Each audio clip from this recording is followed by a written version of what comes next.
सरकार लाई है विद्यार्थियों के लिए डिजिटल लाइब्रेरी। बच्चों के उज्जवल भविष्य के लिए बिहार सरकार है सदा अग्रसर और तैयार। कक्षा 1 से कक्षा 12 तक की सभी पाठ्य पुस्तक पूरक सामग्री एवं वीडियो अब शिक्षा विभाग बिहार सरकार द्वारा विकसित पोर्टल पर है उपलब्ध। अध्ययन सामग्री देखने के लिए BEPCLots.bihar.gov.in पर विजिट करें अथवा एंड्रॉइड मोबाइल पर गूगल प्ले स्टोर से E-Lots ऐप डाउनलोड करें। शिक्षकों, अभिभावकों एवं बच्चों से अनुरोध है कि इस ई-लाइब्रेरी का अधिक से अधिक लाभ उठाएं और अपनी पढ़ाई जारी रखें।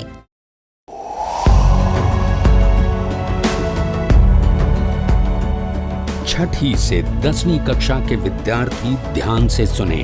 खास आपके लिए हैं इंस्पायर अवार्ड्स मानक।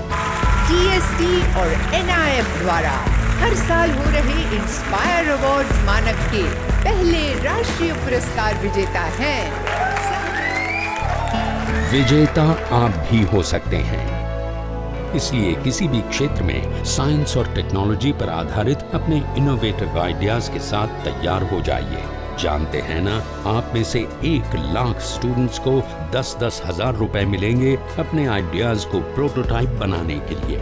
उसके बाद दुनिया सराहेगी आपका हुनर जब पहुंचेगा आपका आइडिया लोगों तक प्रोडक्ट के रूप में। तो अपने ओरिजिनल इनोवेटिव आइडियाज को स्कूल में जमा करें।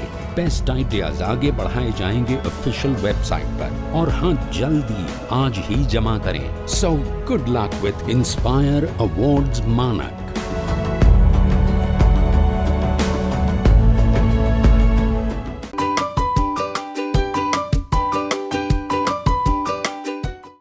तो जैसा कि अभी हम लोग देख रहे थे कि फूड चेन और फूड वेब में क्या डिफरेंस है, तो उसी में हमने क्या एक पॉइंट देखा कि कैसे वह इकोलॉजी में वो डिस्टर्बेंस पैदा करते हैं अगर फूड चेन का कोई भी स्तर अगर डिस्टर्ब होता है।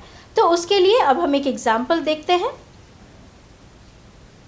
तो जैसा कि हम लोग देख रहे हैं कि यह फूड चेन ग्रीन प्रोड्यूसर से शुरू होता है, उसे फिर ग्रास हॉपर खाता है, उसके बाद उस ग्रास हॉपर को फ्रॉग को स्नेक और स्नेक ईगल के द्वारा खाया जाता है। अब यहाँ पे अगर हम ग्रास हॉपर को किसी कारण से अगर ग्रास हॉपर्स डिसअपियर हो जाते हैं, तो अब बताएं कि यहाँ पर कैसे फ्रॉग जो है वो अपना भोजन कहाँ से प्राप्त करेगा। तो फ्रॉग जो है वो अपना भोजन नहीं प्राप्त कर पाएगा, जिस कारण से ये पूरे के पूरा फूड चेन जो है वो डिस्टर्ब हो जाएगा। तो जिस तरीके से फूड चेन डिस्टर्ब हुआ, उसी तरीके से हम देखते हैं कि क्या फूड वेब में क्या किस प्रकार का डिस्टर्बेंस होता है। तो जब हम फूड वेब को देखते हैं कि इसके किसी भी एक स्तर पे अगर हम कोई डिस्टर्बेंस लाते हैं तो वह क्या होता है।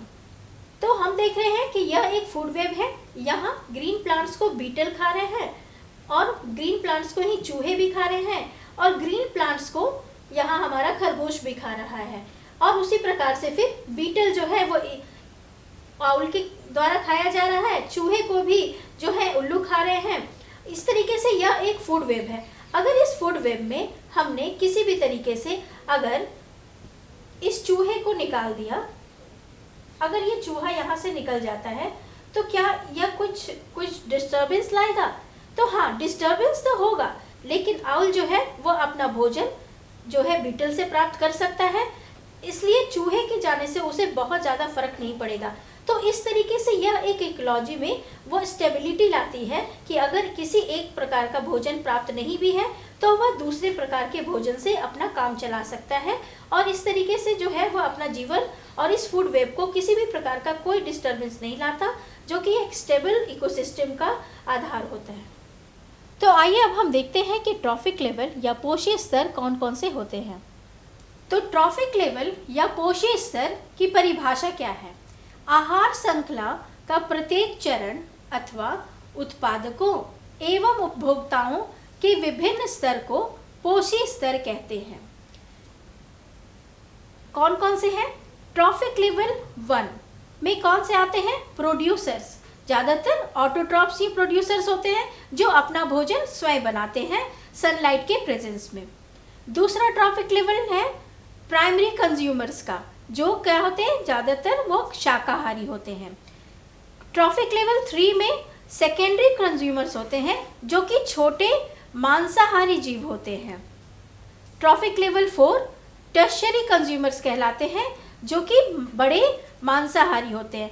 इसी प्रकार से ये ट्रॉफिक लेवल अगर और है तो और आगे चलते जाएंगे जब तक कि पहले लेवल के कंज्यूमर को कोई आगे का कंज्यूमर उसे खा जाए, तब तक ये ट्रॉफिक लेवल्स नंबर्स बढ़ते रहते हैं। ज़्यादातर ये 4 से 6 तक लिमिट होते हैं।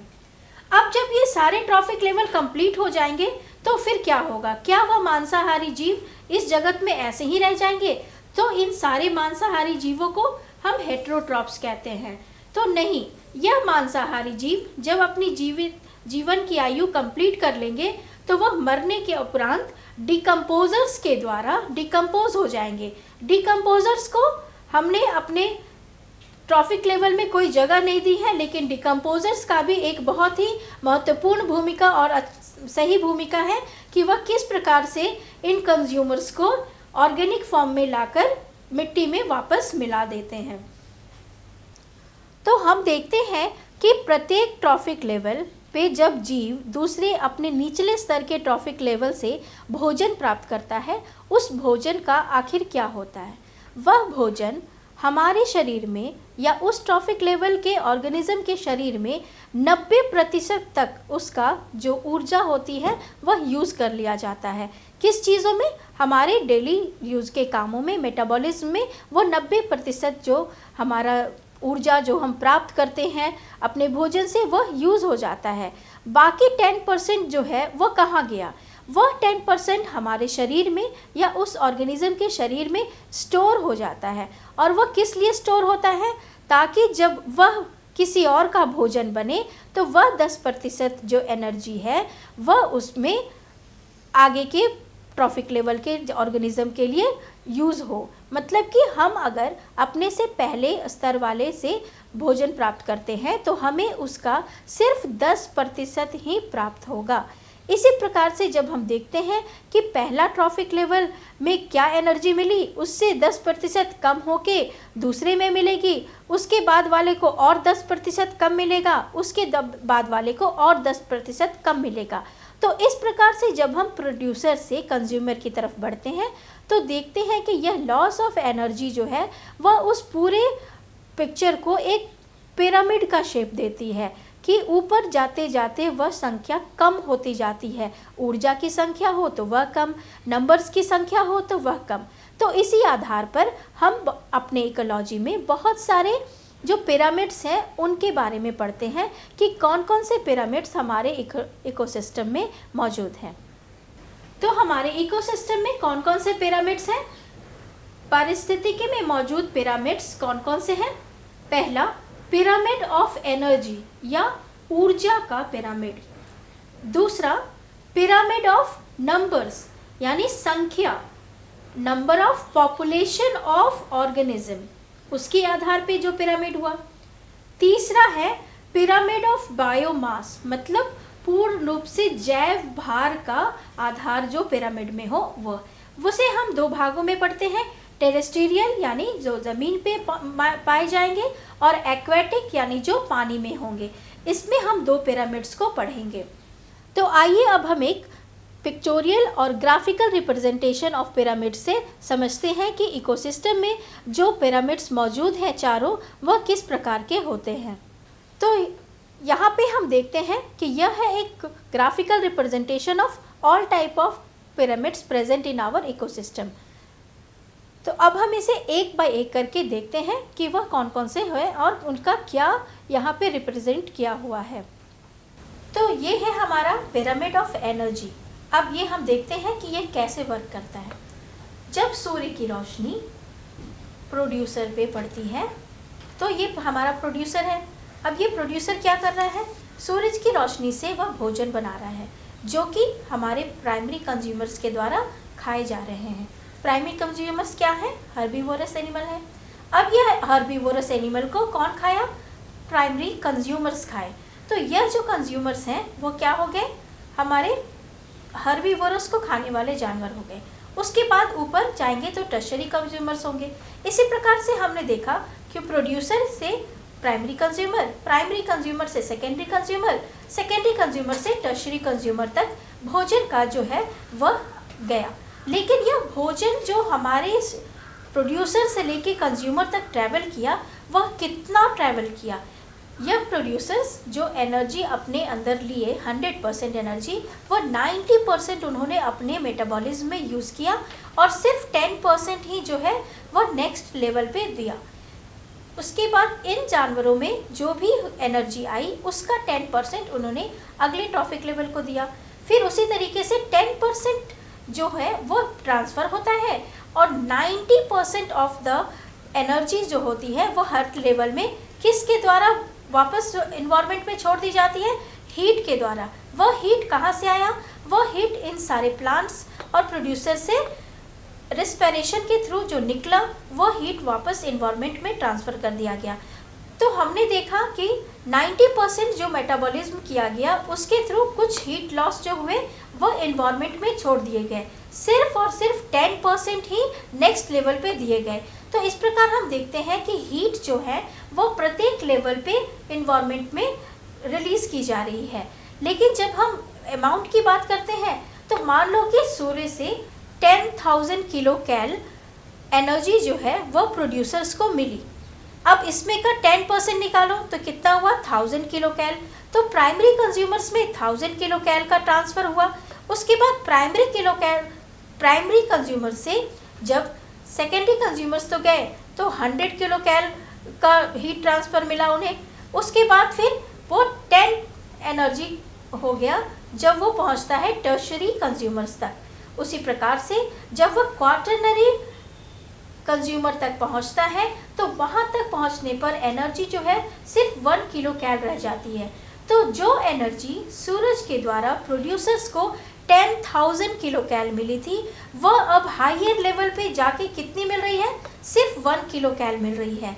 तो इस प्रकार से हम यह कह सकते हैं कि प्रोड्यूसर के पास मैक्सिमम एनर्जी थी और वह जब हमारे क्वार्टरनरी कंज्यूमर्स तक पहुंचती है तो मिनिमम हो जाती है। मतलब कि मिनिमम जो है मैक्सिमम जो है वो प्रोड्यूसर के पास है और मिनिमम जो है वह सबसे हाईएस्ट ट्रॉफिक लेवल वाले को मिनिमम एनर्जी होती है।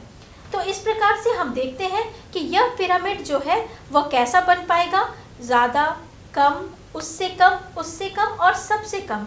तो यह एक तरीके से पिरामिड अपराइट और वर्टिकल पिरामिड कहलाता है।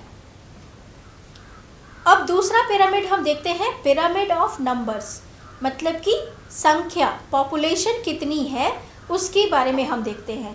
तो यह हम देख रहे हैं कि यह जो है पॉपुलेशन किसकी ज़्यादा होती है, प्रोड्यूसर्स की पॉपुलेशन सबसे ज़्यादा होती है।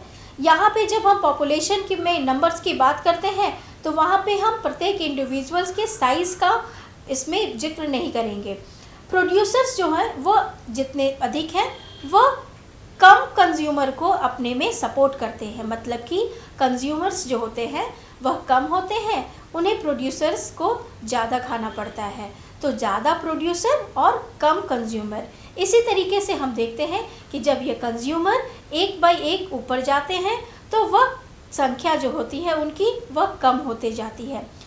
हर्बीवोरस एनिमल्स जो होते हैं वो फ्यू नंबर्स के प्राइमरी कंज्यूमर्स को सपोर्ट करते हैं। मतलब ये जो है भोजन करेंगे ये ज़्यादा रहेंगे प्राइमरी कंज्यूमर्स और सेकेंडरी कंज्यूमर्स कम रहेंगे।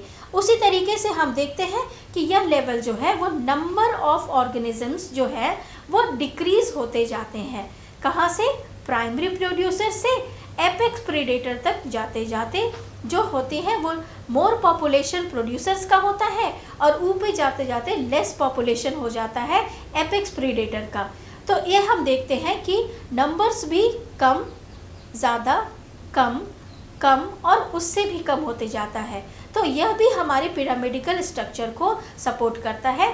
तो यह पिरामिड ऑफ नंबर्स भी क्या होता है, अपराइट और वर्टिकल। मतलब कि वह ऊपर की तरफ जाते वक्त कम होता है, इसीलिए वह वर्टिकल रूप से खड़ा है। तो इसे हम कह रहे हैं पिरामिड ऑफ नंबर्स। नेक्स्ट हम देखते हैं पिरामिड ऑफ बायोमास। बायोमास का मतलब है जैविक भार। मतलब कि प्रोड्यूसर का कितना नंबर भार, मतलब कितने किलोग्राम ऑफ प्रोड्यूसर ज़रूरी है कंज्यूमर्स के खाने के लिए। फिर उसके बाद प्राइमरी कंज्यूमर से सेकेंडरी कंज्यूमर, सेकेंडरी से टर्शरी कंज्यूमर। तो उस प्रकार हम देखते हैं कि अगर 10,000 किलो कोई प्रोड्यूसर है तो वह अब उसका 10% ही कंज्यूमर के लिए काम आएगा। तो अब हम देखते हैं कि पिरामिड ऑफ बायोमास क्या है, मतलब कि जैविक भार। तो हम देखते हैं कि प्रोड्यूसर्स जो है वह अपने भार का 10% ही देते हैं कंज्यूमर्स के लिए। उसी प्रकार से प्राइमरी कंज्यूमर से सेकेंडरी कंज्यूमर तक भी 10% ही जाता है और सेकेंडरी से टर्शरी तक भी 10% ही जाता है। तो अगर मान लो हमारे पास 1000 किलोग्राम कोई प्रोड्यूसर है तो वह कितने परसेंट अपने प्राइमरी कंज्यूमर के लिए देगा? तो सिर्फ 10% यानी 100 kg। उसी प्रकार से जब यह ट्रॉफिक लेवल में ऊपर जाएगा तो 10 kg देगा। फिर ये वाले कंज्यूमर्स जो है वो आगे के कंज्यूमर्स को सिर्फ 1 kg देंगे। तो हम देख रहे हैं कि यहाँ पर भी 10% का फ्लो है इस भी पिरामिड में और यह ऊपर जाते जाते कम हो रहा है। तो ये भी एक वर्टिकल और अपराइट पिरामिड है। तो नेक्स्ट हम देखते हैं कि एक्वेटिक बायोमास क्या होता है। तो जब हम समुद्र या नदी की बात करते हैं तो वहाँ हम देखते हैं कि वहाँ पे छोटे छोटे प्रोड्यूसर्स, जिन्हें हम क्या कहते हैं, फाइटोप्लैंक्टन्स, छोटे छोटे पौधे होते हैं जो कि छोटे जीवों, जो कि जिसे हम कहते हैं ज़ूप्लैंक्टन्स, उनका आहार बनती हैं। तो यहाँ पे ये छोटे प्लांट्स जो होते हैं वह छोटे जीवों ज़ूप्लैंक्टन्स के द्वारा खाए जाते हैं। उसके बाद ये ज़ूप्लैंक्टन्स को स्मॉल फिशेस खाती हैं और फिर छोटी फिश को बड़ी फिश खाती हैं। तो इस प्रकार से एक एक्वेटिक सिस्टम में हमारा ट्रॉफिक लेवल जाता है। तो इस प्रकार से हमने देखा कि चारों पिरामिड्स जो है हमारे इकोलॉजी के वह किस प्रकार के होते हैं। तो हम उसे फाइनली कंक्लूड करते हैं पिरामिड्स के को। तो पिरामिड्स ऑफ इकोसिस्टम का पहला पिरामिड ऑफ एनर्जी कैसा होता है, अपराइट और वर्टिकल। दूसरा पिरामिड ऑफ नंबर्स कैसा होता है, अपराइट एंड वर्टिकल। अब पिरामिड ऑफ बायोमास जो दो है, टेरेस्टेरियल जो ज़मीन पर वाले हैं वो कैसे हैं, अपराइट एंड वर्टिकल। मगर एक्वेटिक जो है उनका बायोमास, उनका जो पिरामिड है वो कैसा है, डाउन साइड होता है, इन्वर्टेड। तो इस प्रकार से हमने देखा कि इकोसिस्टम में मौजूद चारों पिरामिड्स किस प्रकार के होते हैं। तो अब हम उसे फाइनली कंक्लूड कर लेते हैं। Pyramid of ecosystem, first pyramid जो पिरामिड ऑफ एनर्जी है वो किस प्रकार का है, अपराइट वर्टिकल। दूसरा जो पिरामिड ऑफ नंबर है वह किस प्रकार का है, अपराइट वर्टिकल। तीसरा पिरामिड ऑफ बायोमास जिसमें दो है, टेरेस्टेरियल, वह कैसा है, अपराइट वर्टिकल। और दूसरा जो एक्वेटिक बायोमास का पिरामिड है वह कैसा है, इन्वर्टेड। अब इसको हम लोग इस तरह से कंक्लूड करेंगे कि चारों पिरामिड्स जो है वो 10% लॉ को पूर्ण रूप से हम आधार मानकर उसके ऊपर काम करते हैं। अब हम इसके आगे देखेंगे कि हमारे इकोसिस्टम को किस प्रकार से नुकसान पहुंचाया जा रहा है, या तो हमारे द्वारा या इसी इकोसिस्टम के द्वारा।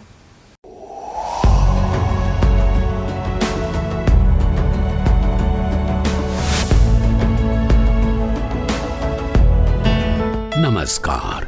आप शिक्षकों द्वारा दी गई अच्छी शिक्षा से आज लाखों विद्यार्थी इनोवेशंस कर रहे हैं। उन सभी को इंस्पायर अवार्ड्स मानक में हिस्सा लेने प्रोत्साहित कीजिए। करना है इतना कि आपके विद्यालय के 6ठी से 10वीं कक्षा के छात्र और छात्राएं साइंस और टेक्नोलॉजी पर आधारित अपने इनोवेटिव आइडियाज आपके पास जमा करें ताकि वो DST और NIF द्वारा आयोजित इंस्पायर अवार्ड्स मानक प्रतियोगिता में हिस्सा ले सकें। 1 लाख छात्रों को 10-10 हजार रुपए मिलेंगे अपने आइडियाज को प्रोटोटाइप्स बनाने के लिए। फिर छात्र डिस्ट्रिक्ट, स्टेट और नेशनल लेवल पर अपने इनोवेशंस को दिखाएंगे, फिर प्राइजेस और सम्मान पाएंगे। तो आज ही अपने स्टूडेंट्स को हिस्सा दिलवाएं इंस्पायर अवार्ड्स मानक में।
Bismillah, tele COVID ka na niya. Dia kata,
देखा कि पिरामिड जो है, फूड जो इकोलॉजिकल पिरामिड है, वो एक दिशीय अर्थात एक दिशा में उसका ऊर्जा का प्रभाव होता है।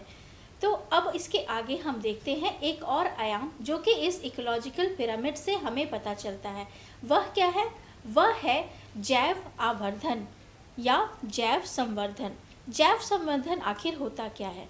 तो जिस प्रकार हमने देखा कि ऊर्जा एक ट्रॉफिक लेवल से दूसरे ट्रॉफिक लेवल तक जाती है, उस समय ऊर्जा का प्रभाव तो होता ही है, लेकिन साथ ही साथ कुछ केमिकल्स ऐसे होते हैं जो कि हमारे शरीर में, हर एक ट्रॉफिक लेवल के ऑर्गेनिजम्स के शरीर में वो जो होते हैं वो एक्यूमुलेट होते जाते हैं और वह फिर पास ऑन भी होते हैं एक ट्रॉफिक लेवल से दूसरे ट्रॉफिक लेवल तक।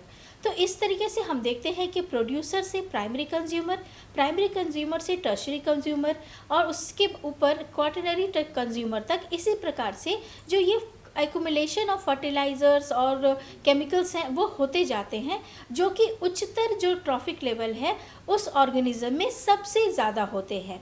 तो हम यहाँ पे ये देखते हैं कि हर एक ट्रॉफिक लेवल को सबसे अंत में हम मानव को खड़ा कर सकते हैं। तो ह्यूमन में सबसे ज़्यादा एक्यूमुलेशन ऑफ ये केमिकल सब्सटेंसेस होगा, जिसे कि हम जैव आवर्धन या जैव संवर्धन कहते हैं। तो यह जैव संवर्धन किस प्रकार से होता है?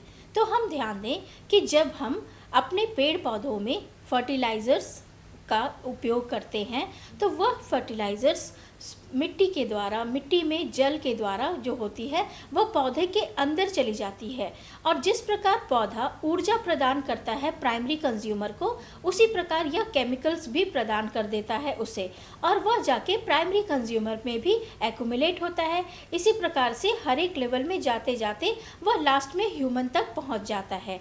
और इन सारी चीज़ें जो कि हैं, जब हम बोलते हैं कि फल सब्जियां ये सब हम धो के खाएंगे तो ठीक है, वो उससे आप बाहरी उसका जो गंदगी है वो हम निकाल सकते हैं, परंतु यह सब्सटेंसेस जो अंदर एक्यूमुलेट हुए हैं वह नहीं निकल पाता है।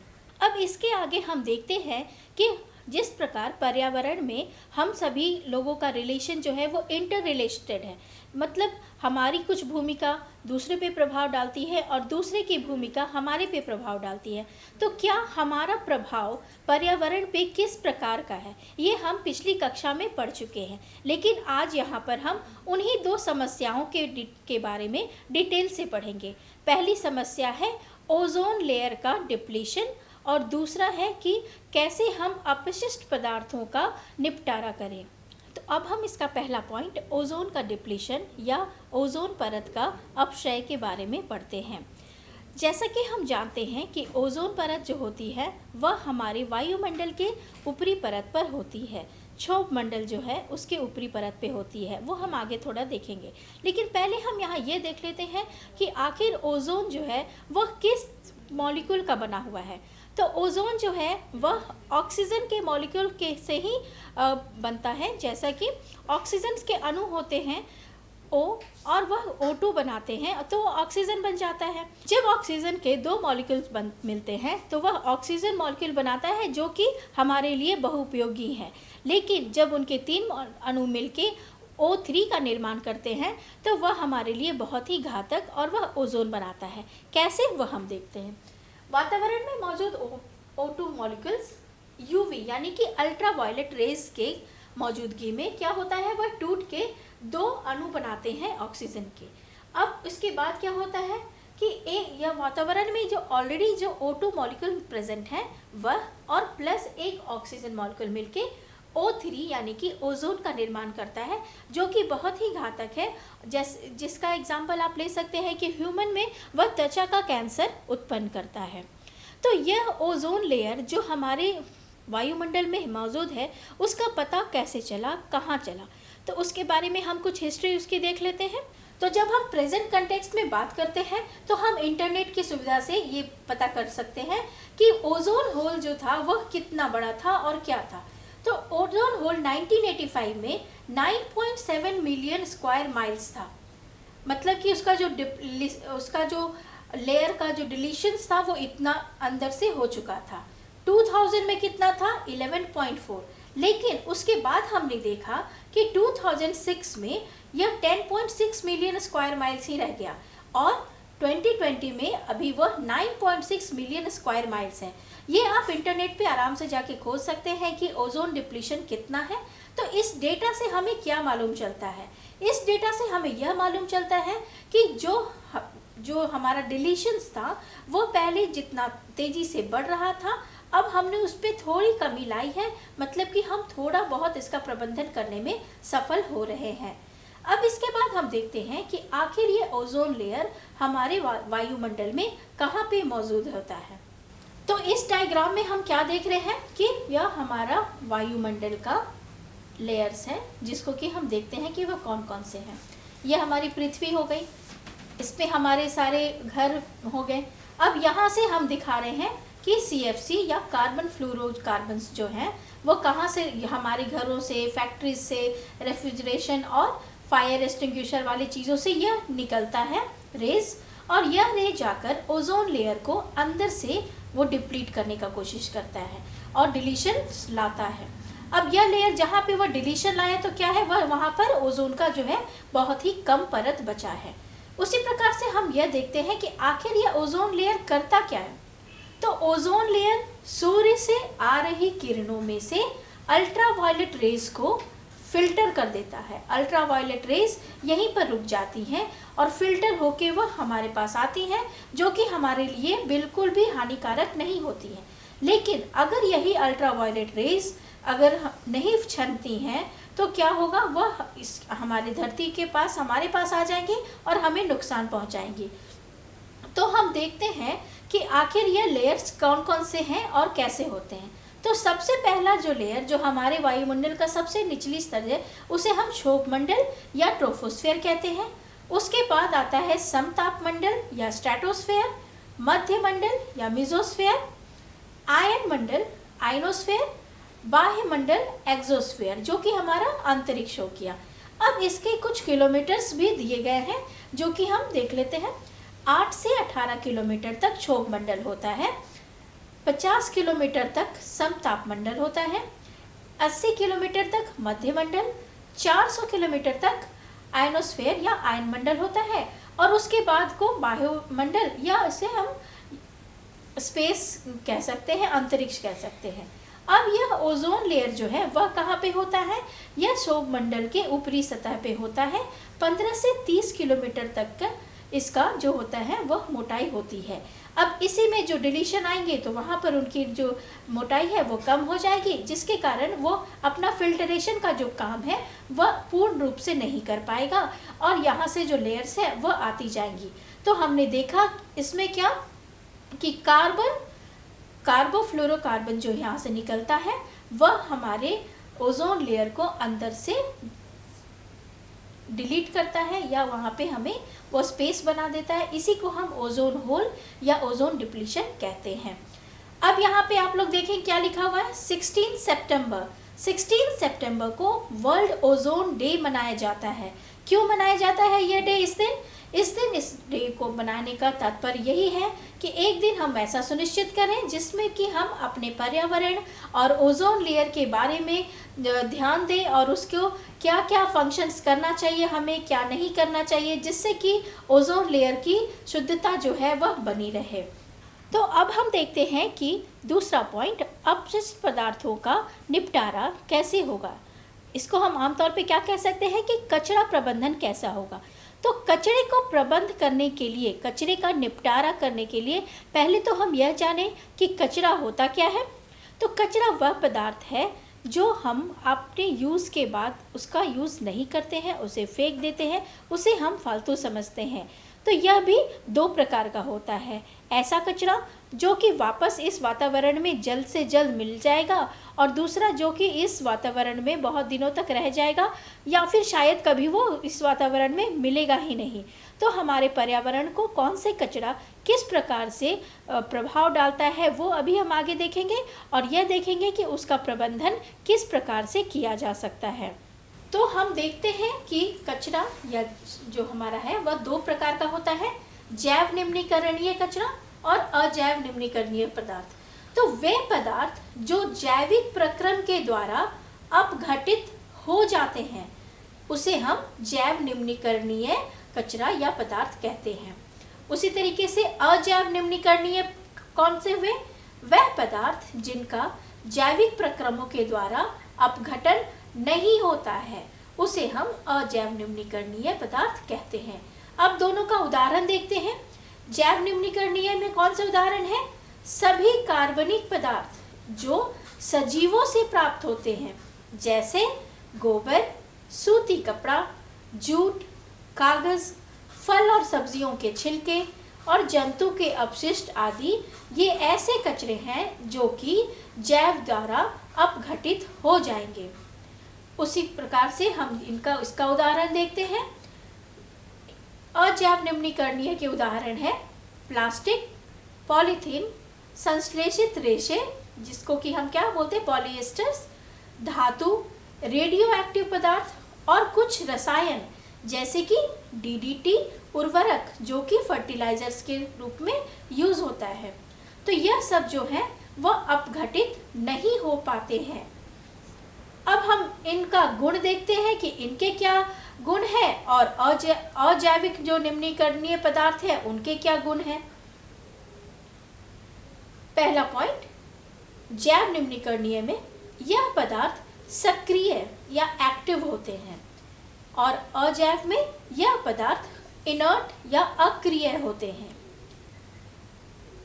दूसरा पॉइंट, जैव निम्नीकरणीय में इनका जैव अपघटन होता है और अजैविक में इनका जैव अपघटन नहीं होता है।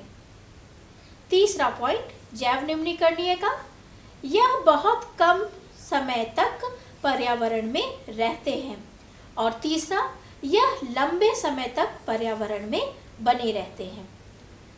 चौथा पॉइंट है, यह पर्यावरण को अधिक हानि नहीं पहुंचाते हैं, लेकिन अजैव निम्नीकरणीय पदार्थ जो है वह पर्यावरण को पदार्थों को बहुत ज़्यादा हानि पहुंचाते हैं। तो इस प्रकार हमने देखा कि जैव निम्नीकरणीय पदार्थ जो है वह वापस इस पर्यावरण में जल्दी ही लौटा दिए जाते हैं या लौट जाते हैं। तो उनका प्रबंधन करना बहुत ही आसान है।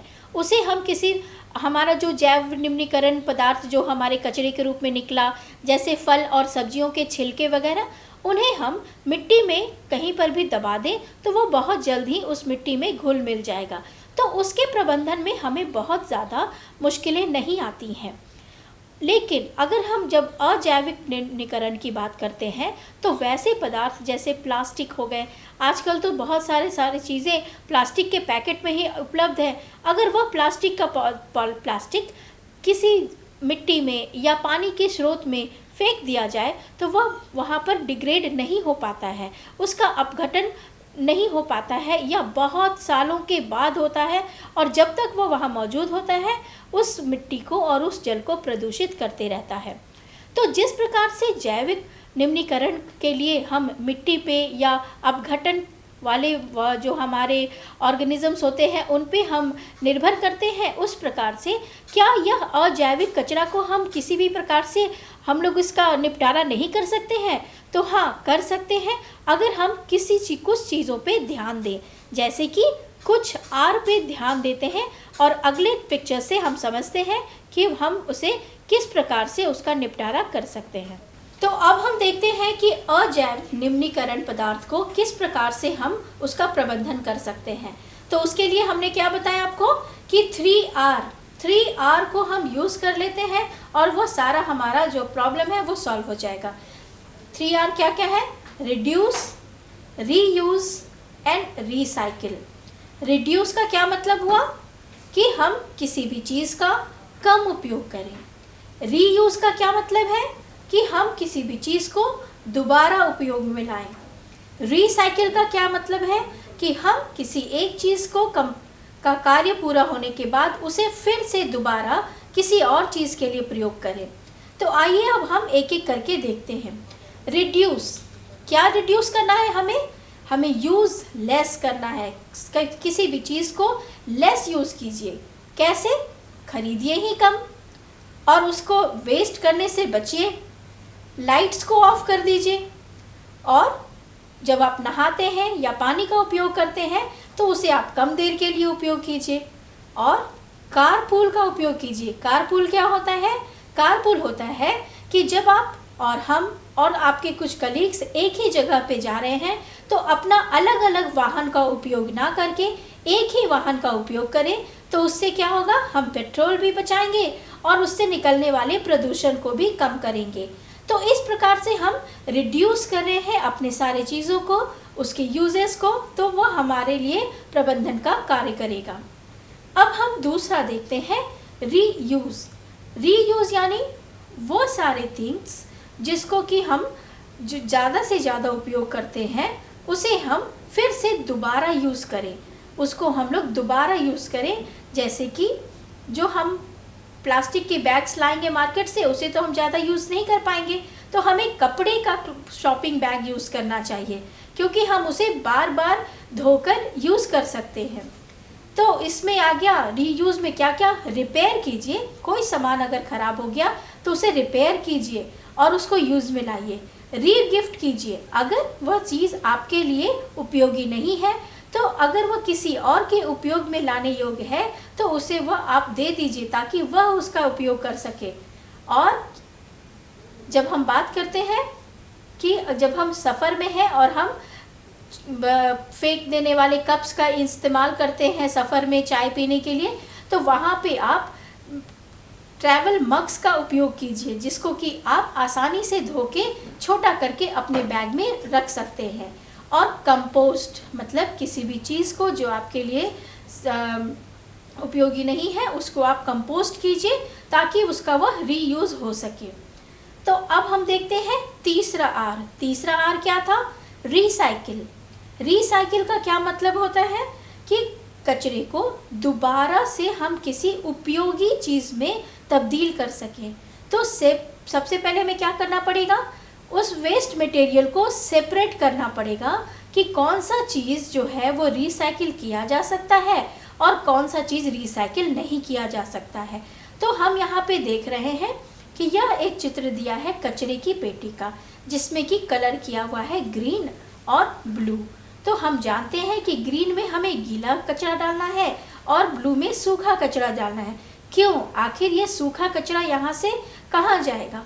तो ग्रीन कचरा जो है वह वातावरण में मिला दिया जाएगा और ये जो ब्लू कचरा है उसमें से सामान को चुन के उसका बंटवारा कर दिया जाएगा कि कौन सा कचरा, अगर कागज़ है तो कागज़ की फैक्ट्री में फिर से दोबारा यूज़ में उसे भेजा जाएगा, शीशा है तो उसे अलग गलाने के लिए भेजा जाएगा ताकि प्रोडक्ट्स जो हैं वह न्यू प्रोडक्ट्स मतलब products can be transformed into something new. यह जो फालतू हमारा कागज, शीशा या लोहे का सामान है जिसे हम फेंक रहे हैं और वातावरण में कहीं ना कहीं जाके वह प्रदूषण फैला रहा है, उससे हम नए सामान का निर्माण कर ले। तो इस प्रकार से उस कचरे को हम निपटारा कहाँ कर सकते हैं? उसको हम नए सामान में तब्दील करके उसका फिर से यूज़ करके हम उसको निपटारा कर सकते हैं। तो इस प्रकार हमने देखा कि कचरे का प्रबंधन किस प्रकार किया जा सकता है और ओजोन का जो लेयर डिप्लीट हो रहा है उसे भी हम किस तरीके से बचा सकते हैं। नए आइडियाज और इनोवेशन को आगे बढ़ाने का दुनिया का सबसे बड़ा मंच है इंस्पायर अवार्ड्स मानक, जहां कक्षा 6 से 10 तक के छात्र साइंस और टेक्नोलॉजी से संबंधित अपने आइडियाज और इनोवेशन को देश दुनिया तक पहुंचाने का मौका पा सकते हैं।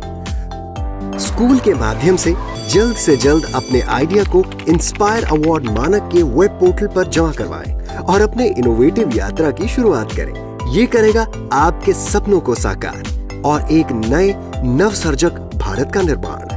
इंस्पायर अवार्ड्स मानक, इंस्पायरिंग इनोवेटर्स ऑफ टुमारो। ज्यादा जानकारी के लिए www.inspireawards-bst.gov.in पर जाएं।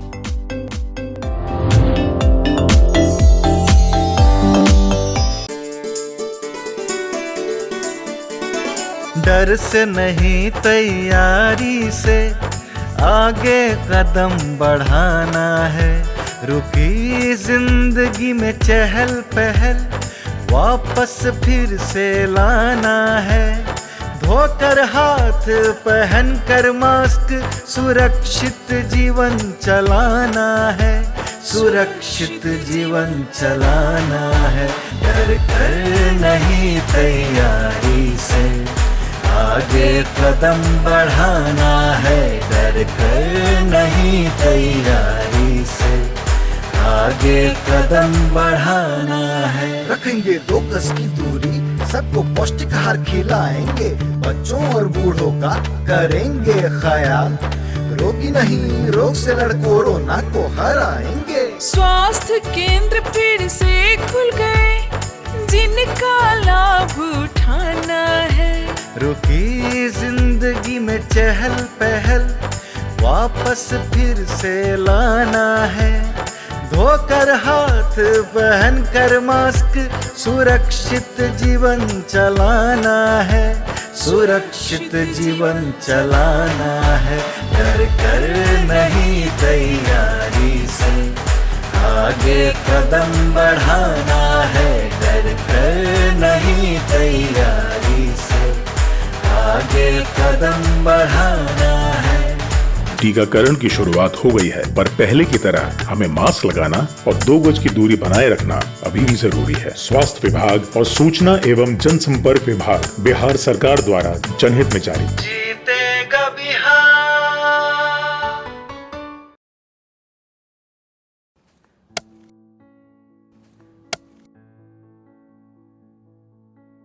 अरे भाई राजू, क्या?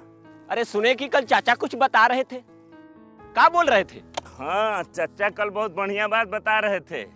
कह रहे थे कि हम लोगों को अपने बच्चा लोग के पढ़ाई लिखाई पे ध्यान देना चाहिए। सिर्फ स्कूल भेजने से कुछ नहीं होता। बात तो ठीक है, लेकिन हम लोग ये करेंगे कैसे? हम लोगों को तो पढ़ना लिखना भी नहीं आता है। हम भी यही सोच रहे थे। अरे वो देखो, मास्टर साहब भी सही टाइम पे आ गए। चलो उन्हीं से पूछ लेते हैं। मास्टर साहब प्रणाम। प्रणाम प्रणाम। मास्टर साहब, आपसे एक बात का जानकारी लेना था। हाँ, पूछिए। अब हम लोग तो ठहरे कम पढ़े लिखे आदमी, हाँ। लेकिन हम लोग का बच्चा लोग स्कूल में जाके क्या करता है, क्या सीखता है, क्या पढ़ता है, ये हम लोग कैसे जानेंगे? बहुत आसान है। अच्छा, कैसे? चलिए आप लोग स्कूल में, हम बताते हैं। जी जी चलिए। जी सर चलिए। चलो चलो। हाँ हाँ चलिए। हाँ हाँ मीठा लेते हैं। चल। आइए, ये देखिए, ये है क्लास 3 का अधिगम प्रतिफल पोस्टर। इसका मतलब है यदि आपका बच्चा वर्ग 3 में पढ़ता है तो उसे इस पोस्टर में जो लिखी गई सारी चीजें उसे जानकारी होनी चाहिए। ये क्या है? पक्षी। और ये क्या है? पेड़। यानी कि तीसरी कक्षा समाप्त होते होते आपका बच्चा पशु, पक्षी, फूल, पत्ती आदि के बारे में सीख जाएगा। हर क्लास और हर विषय के लिए अधिगम प्रतिफल पोस्टर बनाए गए हैं। आइए कुछ दूसरे तरीके जानते हैं। जी सर। ये देखिए, ये है हमारे बच्चों की कॉपियाँ और ये है सही का निशान। इसका मतलब है कि इस प्रश्न का उत्तर आपके बच्चे ने बिल्कुल सही दिया है। जितना ज़्यादा होंगे ये निशान उतना बढ़िया सीखा है आपका बच्चा। और ये क्या है? गलत का निशान। हाँ, ये है गलत का निशान और इसका मतलब है आपके बच्चे ने इस प्रश्न में कुछ गलती की होगी। और ये निशान जितना ज़्यादा होगा आपको अपने बच्चे पे उतना ही ध्यान देने की ज़रूरत है। लेकिन पूरे साल में हमारा बच्चा क्या क्या सीखा ये कैसे जानेंगे? बिल्कुल जानेंगे। उसके लिए भी हमारे पास कुछ साधन है। उनमें से एक है प्रगति पत्रक। इसके माध्यम से आप घर बैठे जान सकेंगे कि आपका बच्चा पूरे साल में क्या कुछ सीखा। देखिए, ये है 3 स्टार। इसका मतलब होता है सीख चुका है, आपका बच्चा सीख चुका है। और 2 स्टार का मतलब है बच्चा सीख रहा है। और 1 स्टार का मतलब अभी सीखने की आवश्यकता है। जी हाँ, ये तो बहुत आसान है। अब तो हम जैसे बिना पढ़े लिखे लोग भी अपने बच्चों की कॉपी आसानी से जांच कर पाएंगे। बिल्कुल जांच पाएंगे मनोज। हाँ मास्टर साहब, आपने तो बिल्कुल सही बात बताई थी। तो ठीक है, चलते हैं। आज जो आपने हमको बताया है वो हम सबको बताएंगे। आप क्या करेंगे? आइए हम मिलकर अपने बच्चों के भविष्य को एक नई उड़ान दें। आज हम पूछेंगे तो कल ये सीखेंगे।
टेलीकोविड का क्या ये बता।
सरकार लाई है विद्यार्थियों के लिए डिजिटल लाइब्रेरी। बच्चों के उज्जवल भविष्य के लिए बिहार सरकार है सदा अग्रसर और तैयार। कक्षा 1 से कक्षा 12 तक की सभी पाठ्य पुस्तक पूरक सामग्री एवं वीडियो अब शिक्षा विभाग बिहार सरकार द्वारा विकसित पोर्टल पर है उपलब्ध। अध्ययन सामग्री देखने के लिए BEPCLots.bihar.gov.in पर विजिट करें अथवा एंड्रॉइड मोबाइल पर गूगल प्ले स्टोर से ई-लॉट्स ऐप डाउनलोड करें।